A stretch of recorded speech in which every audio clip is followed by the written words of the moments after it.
If you give a customer the raw information, I don't care what price range they're in, 200,000 or $1 million, they're going to make the right decision for themselves. It's uncanny. I don't really have to tell people, you know what you qualify for? They know what they qualify for, quite honestly. We're here to give them raw material to make them have good decisions and to take the emotion out of it so that they make good logical choices and factual choices, and they get hooked up with a good real estate agent. They get hooked up with us as a good lender, and they're going to have a decent experience.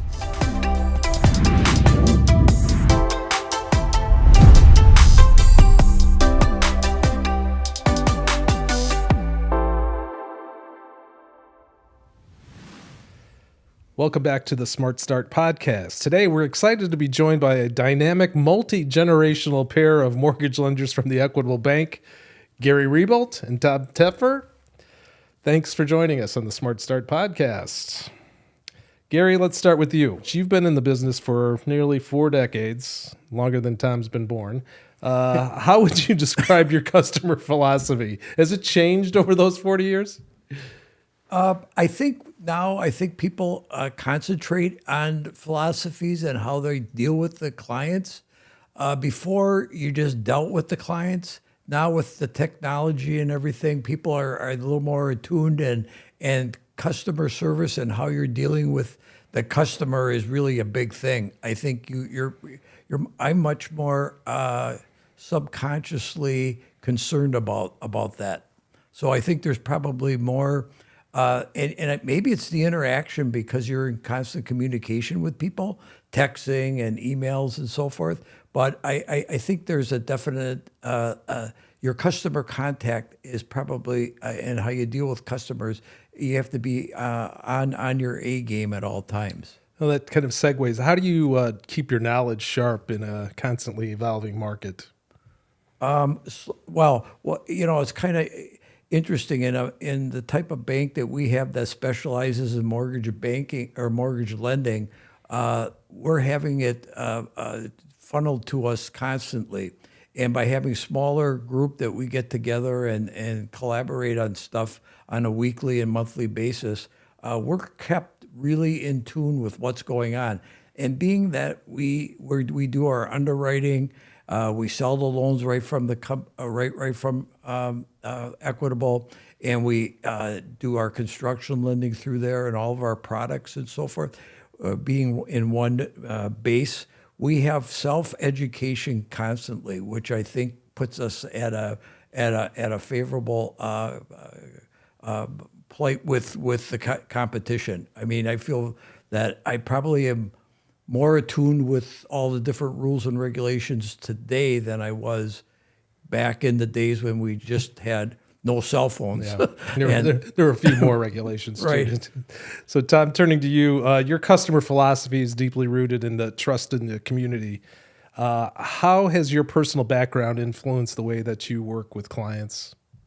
Well, I mean, speaking of philosophy, that's what I got my degree in. So I've always been kind of logic-based and really trying to make things make sense for people, in a way that makes sense to me, and then following up, making sure it makes sense to them. And it's kind of meeting people where they're at. You get people with all different levels of knowledge coming in too. And what we do is we educate, and then we also are there to accomplish goals for people. So, I think being in the community with the type of customers we have are just all different ranges, different generations and different needs. So it's just meeting them where they're at. What's it mean to you to help people put down roots in the same area that you grew up in? I think it feels great. And sometimes you forget about it because you're always trying to make everything work. You don't want anything to go wrong. You want to make sure everybody's happy. There's no surprises.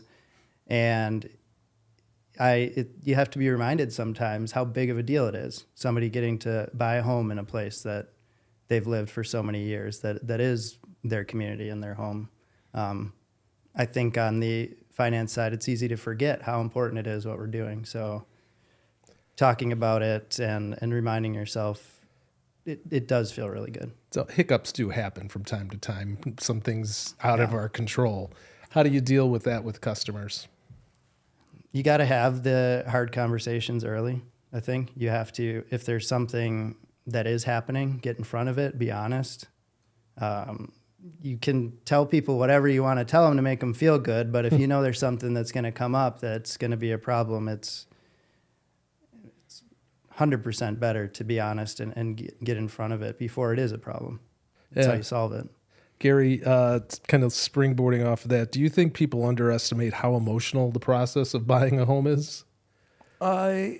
Yes and no. It really depends on the consumer, but I mean, it's a little bit harder now because of the sale prices. You have a low inventory, sale prices are high, and it adds a little bit of frustration, and so people can get disappointed if they put in an offer and it doesn't work and so forth. So I think that.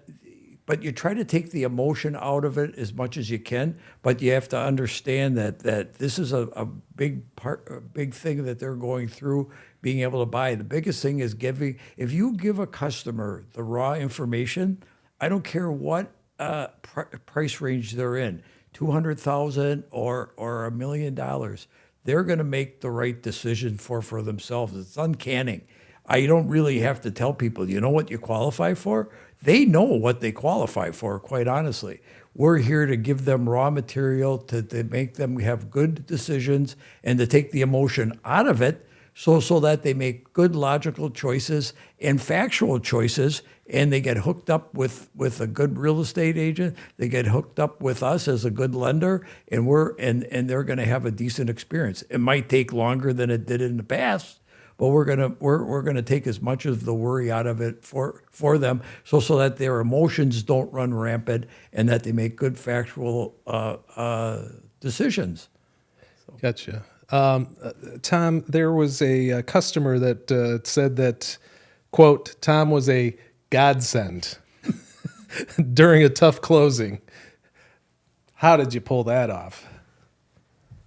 I mean, not to be redundant, but really just being honest. Like they came to us from another lender, and we're kind of midway through the process, and we're like, hey, I'm stuck here. Is there something we can do? And I said, well, let's sit down and tell me where you're at. And even if I'm just going to be a resource, I'm happy to help. And one thing led to another, and I was able to answer some questions and find a way to make it work. And before we knew it, we were moving towards the closing table and getting it done. So they were actually approved at another lender. Yeah. And then for some reason it fell apart and you were able to step in? Yeah, I think it was just lack of transparency? I think a lack of communication from what it sounded like is because they were stuck on an issue that it wasn't too complicated of a solution. It just took a little work and some time.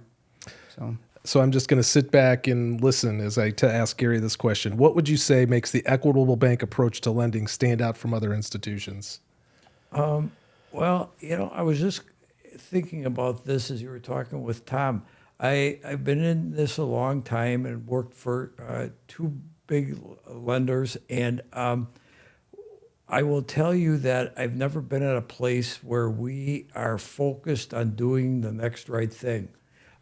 Yes, we want to do business, and yes, we want to do a lot of business, but we're really focused on doing the right thing for the customer, for the bank, and to have a good experience for people, and that we feel like we're part of the community. As a smaller bank, a community bank, it's kind of cool to see the whole bank focusing on doing the right thing for our clients, we have a lot of things that we can be like Minutemen and change direction and go fast, and we can probably process loans faster, we get them underwritten faster, and these are things that we can control. We can also know what we're talking about better than anybody else because we're very good at reading and understanding it and being quiz each other about it, and so we kind of bring each other up, but we're really we're really a group that's worried about doing the right thing, and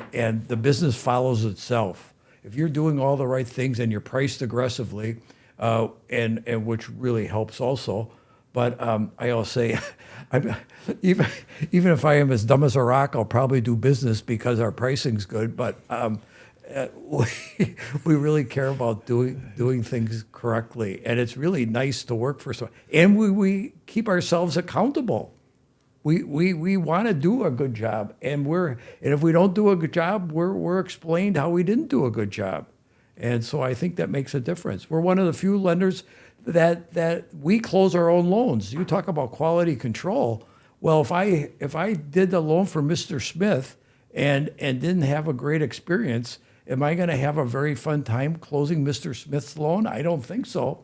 And I have a fun time when I do these closings, so I'm doing a good job. Well, it's self. We're really monitoring ourselves to a great degree also. So, Tom, how does the culture at Equitable support your personal lending style? I mean, there's a reason why even through this tougher market that I've really stuck it through. I mean, having mentors like Gary, having the management we do, it's all about support. It's all about honesty. It's all about communication. All those things that we relate to the customer comes from the organization. And if there is something that I'm not sure about, there's always support there. So then I can come back to the customer with that factual information that lets them make that good decision. It really does. I mean, it does start from the top. For those, Gary, thinking about buying a home, what's the one piece of advice you'd give each of them to help them feel better prepared for the process? Well, I think without a doubt, they have to find a good lender who they want to work with. They have to, instead of saying, I have 3 pre-approvals going all over the city of Milwaukee, pick one lender, get pre-approved, and really know your price range, and have a plan of how you're going to do this. Are you going to save some of your cash? Are you going to put a big down payment down? Are you going to put a little down payment down? If you're going to have to own 2 houses at once, instead of going out and getting a loan against their 401k or a HELOC, well, maybe you can put 5% down and own 2 homes for a while and then pay down the mortgage. You got to have a plan in place, and you got to take the time to get pre-approved professionally and to do it the right way. And then also, if you need help at getting a realtor, you got to hook up with a very, very good realtor, and that's really important. There are good realtors, and there are people that are not as involved in the market. You need somebody who's doing this. You got to be 100% all in, and that's what the lenders are here at Equitable. We're 100% into this. You couldn't be. I mean, it's a full-time nighttime job. I mean, my office at my house is as nice as my office in our building. I mean, I've got things to set up that people have questions at 9 o'clock. I have a cutoff at 9. I like to, but before that, I mean, I will answer them and answer the questions, and they're going to get good answers. So they got to get hooked up with the right people and to spend a little time in doing it. And I think they're going to and they're going to be happy with the results. It's not, I did the research, and I did. Of the people that I started with on transactions, I had 100% close. Now, that's not by accident. So we really know what we're doing, and which is great for the consumer, but we'll educate them along the way as well. So they're going to really understand what's going on. The most novice people, if you do it right, by the time they end up closing, they know as much as someone who's bought maybe 1 or 2 homes. We're going to do as much as we need to keep them educated and to feel comfortable with the process. Tom, what is something that in your tenure as a lender have you come across that a myth or something that people really don't understand or think is important when they come to talk to you or start an application? There's a good chunk of them. I mean, I'm trying to think of one that's obvious. a big one that I deal with a lot of first-time home buyers is the whole, 20% down, private mortgage insurance, all of that stuff. You've got a lot of people that want to empty out a savings account to buy a home because they don't want PMI. And then you run it for them and you're like, yeah, it'll cost you a little bit extra each month. But now you've got a cushion because it's your first home. You don't know what it's like to have a furnace go out in the middle of winter and be able to work with that. And in the end, it's something, depending on how things work out when you're able to refinance, it's not there forever. It does go away, and I think it's a tool that exists to make it so people don't have to, especially with where prices are at, have all this savings going into a transaction that then is kind of tied up in the house. Right. Gary, anything that you can Well, the share? one thing I will say is that when people shop around to find out what lender they should go with, a lot of them will say price. Price is the most important thing. Well, wait a minute. How people advertise price can be so erroneous and so different in and to itself. But price is very important. And I will tell you that we are priced at one of the best prices in Metro Milwaukee day in and day out. Are we the best? No, someone can always be under you, I suppose, but we're one of the best. But the most important thing is to get the good information. Where am I going to find the information? Where am I going to be treated properly? And where am I going to be able to get my transaction closed and be given good ammunition and products and so forth that I can go out and buy a house? So I think that price is not always the thing. It's basically what, we have a lot that we're offering these people for free. When I do a home pre-approval, I said, I'll charge you by the hour. Sometimes I should, because they're getting a lot of education for free. And that's wonderful. But a lot of places you go online, you fill out an application, you can make whatever you want up, and they give you a pre-approval. Well, what have you done? Nothing. You've wasted your time. We get it so that they understand when they put in an offer in how much they have to bring in, that there's going to be earnest money and how the thing all works. So we do a really good job at educating the people. So it's not only prices, what we, the lender, can bring to them to help them be an educated buyer and make the right decisions. So, Tom, before somebody goes out shopping for a home, first-time home buyer, what do they need to do, and what are the things they should have prepared when they pick up the phone and call? I mean, definitely get pre-approved, like Gary said. I mean, and it is free, and you do spend a lot of time with people in that, because there's a lot that they don't know. Things like the costs that go into insurance, things that go into closing besides just your down payment. As far as being prepared, I mean, really it's, one, what are your goals? I mean, that's something that's not on paper. And then two, the obvious things like have your pay stubs for a month, have your W-2s for the past couple of years, have, depending on the situation, whatever funds you're going to bring to close, be able to kind of show us that, because then we can give you an honest answer as to what's out there, what makes sense, and maybe look at your goal and, help you get to it or modify it in a way that makes sense to get it done. Anything you want to add to that, Gary? It's kind of interesting. I think it's too, being able to go the other the other yard or whatever they want to call it, and we're able at our size to do things other people cannot do, and to do it with meaning. I had a transaction several weeks ago where it was on the borderline of making it, just because of the certain situation with the buyer. Was uncertain. Usually can give a pre-approval and you're 100% accurate with what it is. I had some reservations for good reasons.